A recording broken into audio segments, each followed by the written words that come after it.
Does everybody have the handout from yesterday? Everybody's got it for our notes? Roland, do you have yours? You what? Yeah, I think you do. No, yeah, Roland, there's some trickiness. There's some trickiness we gotta be aware of. Alright, so if you guys are cool with this first part, let's go ahead and move over to solving.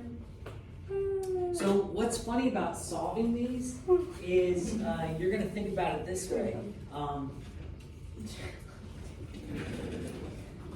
You're gonna think about it as if it was just a single inequality. Oh, Xavier, would you mind to close the Oregon Trail? So if we were solving this, what would you do?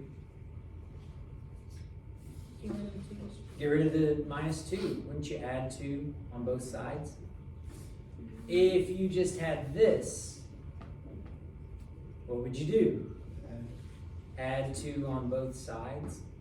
So what you end up doing is when you're solving an and compound inequality, you add 2 to get x by itself here, but then you got to add 2 on this side, and you have to add 2 to this inequality.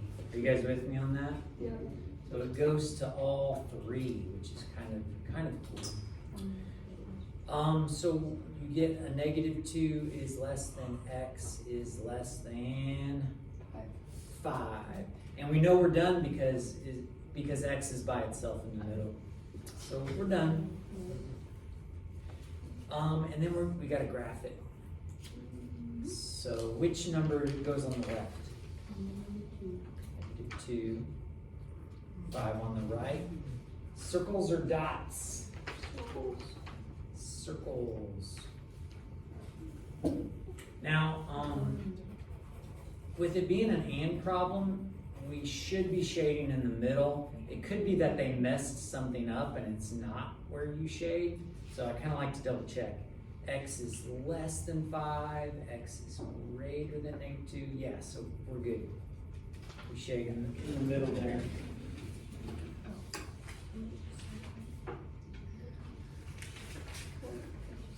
Oh, hey, Devin, would you mind to close the computer while we're doing notes? Do you have the note handout that we did yesterday? You got that somewhere? No? Because I'm out of copies. Would you mind to double check? Did you see it somewhere? On the next one, help me out. What's first? Get rid of the 1. Get rid of the 1. Ooh, do I have to flip the signs when I subtract a 1? No, not with subtraction.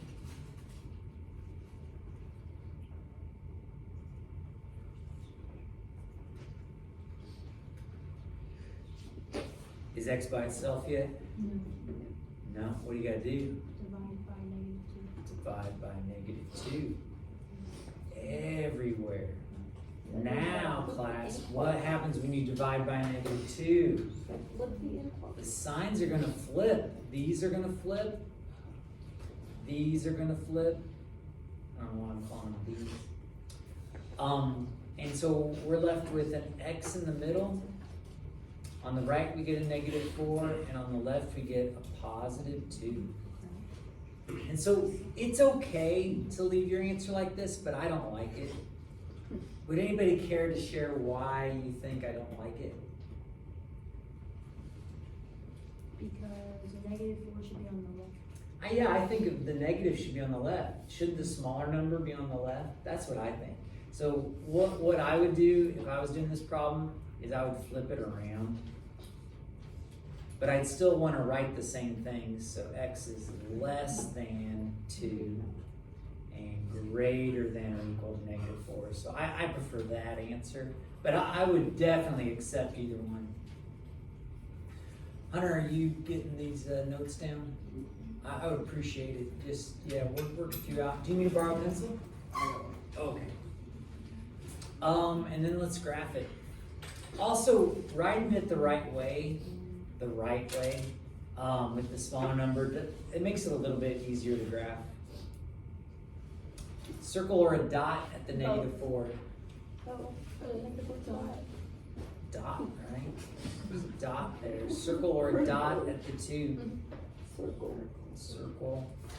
And where should we shade? Yeah, we should shade in the middle. We should. Okay. Now let's look at an OR problem. OR problems you just work separately. Work it separately. So solve this inequality, solve this inequality, and then you're done. Add the 5 over, add the 5. 3y is less than negative 3. Divide by 3, divide by 3, y is less than negative 1. But we have the other inequality too, don't we? Add the 1 over, 2y is greater than 6. Divide by 2, y is greater than 3. And what goes in between? Or does. Or goes in between.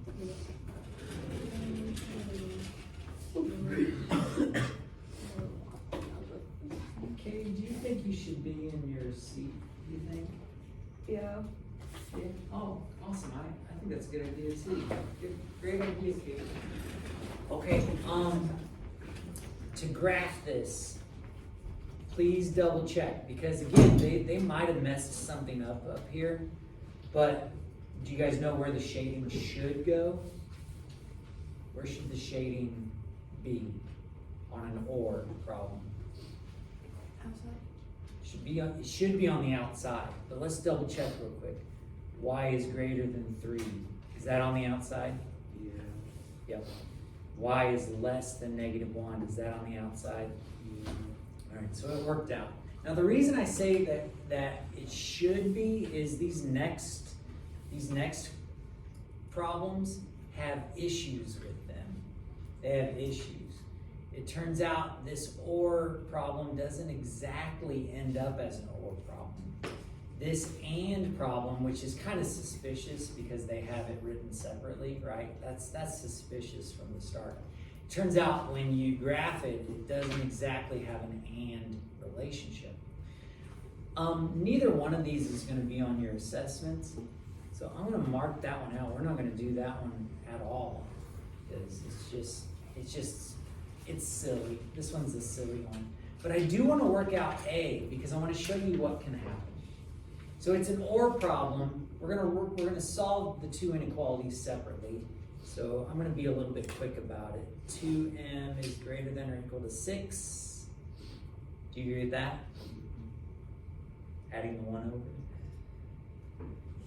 Divide by 2, m is greater than or equal to 3. On the other side, we're just going to divide by 5 and get m is greater than a negative 5. And we're done pretty quick.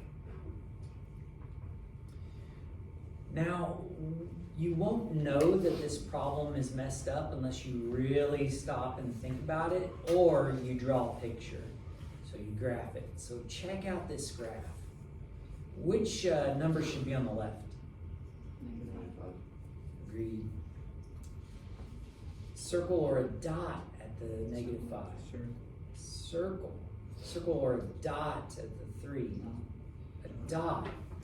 But now check this out. This is an OR problem, so they should be shaded left and right. But they're not. Check this out. M is greater than negative 5. Isn't that shaded to the right? Mm-hmm. Even more so, m is greater than or equal to 3. That is also shaded to the right, isn't it? So it turns out this is not a compound inequality answer. It turns out that the true answer here is simply what?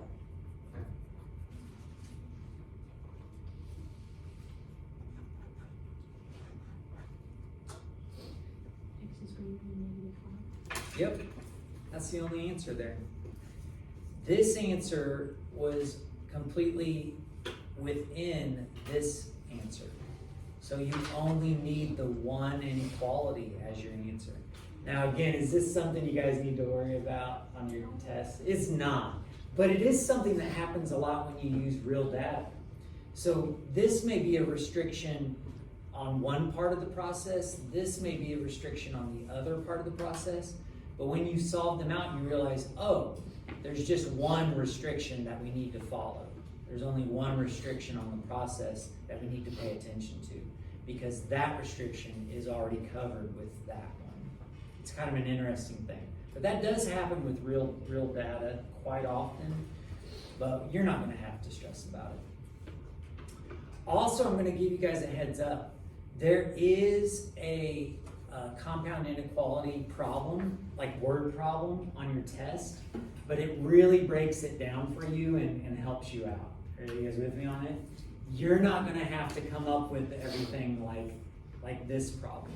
This problem is pretty tricky. But please write down what we do, because we get to practice solving for an inequality, and it's kind of fun. Read through here. It says electrical devices should operate effectively within a specified temperature range. Outside the operating temperature range, the device may fail. So, do you guys agree with this? Do you guys know about this? If it's too cold, electricity doesn't flow like it normally should. And if it's too hot, similarly, connections don't work as well. So, it says, write and solve a compound inequality that represents the possible operating temperatures in degrees Fahrenheit of a smartphone with an operating temperature between 0 degrees Celsius and 35 degrees Celsius.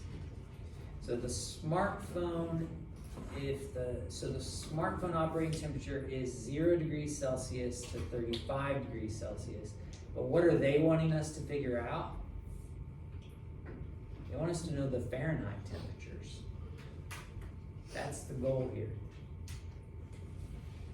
Well, there's a couple of ways you could do this. The way that they're wanting us to do it is they're wanting us to realize that to convert Fahrenheit to Celsius, I forget the formula, I gotta find it real quick. They want us to realize that to convert Fahrenheit to Celsius, you can use this formula. It's 5/9 times Fahrenheit minus 32. And we're gonna use this formula to help us figure this out. But how they want us to do it is to first write an inequality just with this. If we're talking about a temperature range from 0 to 35, is that an and or an or situation? If you're going from 0 to 35, is that jumping around, or is that one continuous shaded area? One continuous, right? 0 to 35. So here's what I want you to do. I want you to write 0 and 35, and then write Celsius in the middle. So the Celsius temperature needs to be less than, it can be 35. So we're going to go less than or equal to 35, but it also needs to be what compared to 0? Greater than, and in this case it is equal to, so it says it's between, the operating temperature is 0 degrees to 35 degrees. So 0 degrees to 35 degrees, your phone's okay. But they want us to convert this to Fahrenheit. So since C is equal to 5/9 times F minus 32, I'm gonna replace that into our compound inequality. I'm gonna write 0 is less than or equal to 5/9 times Fahrenheit minus 32.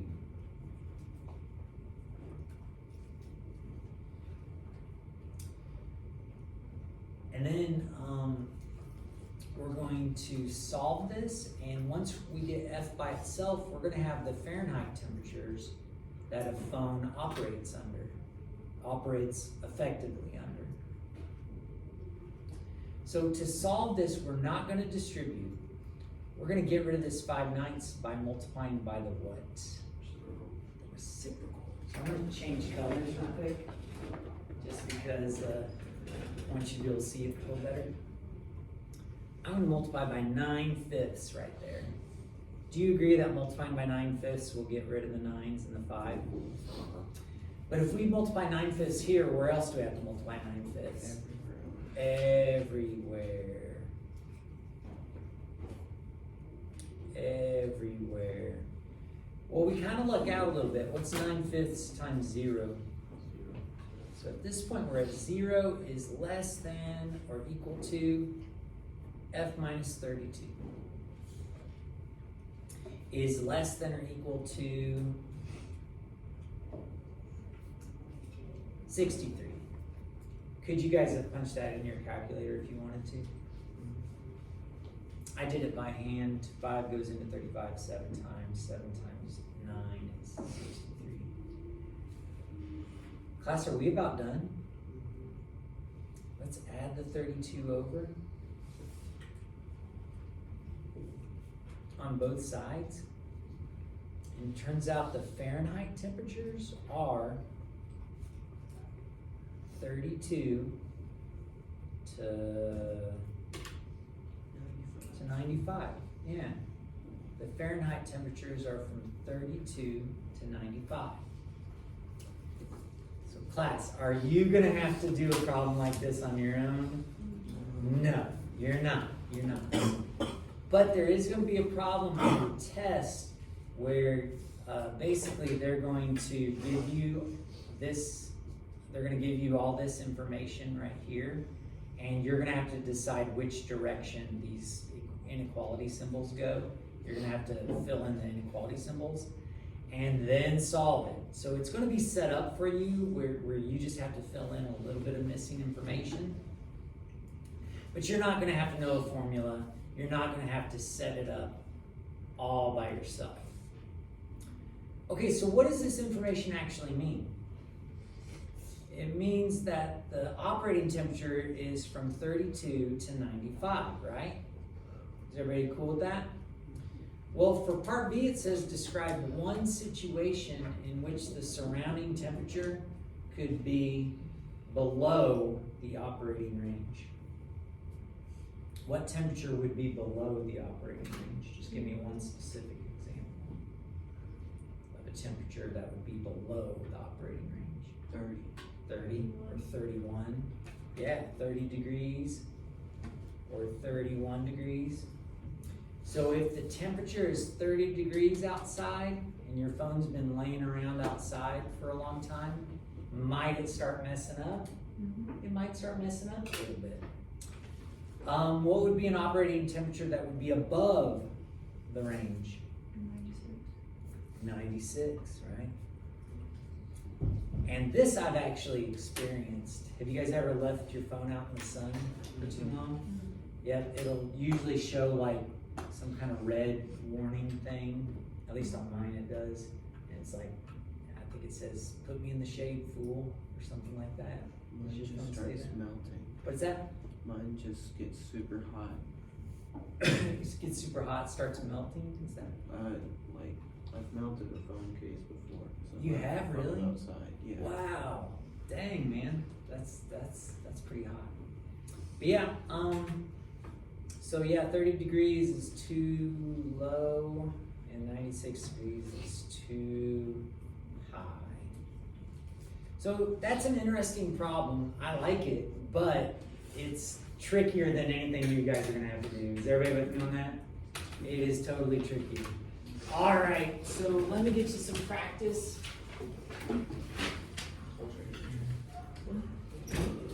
We are gonna have a quiz tomorrow over this.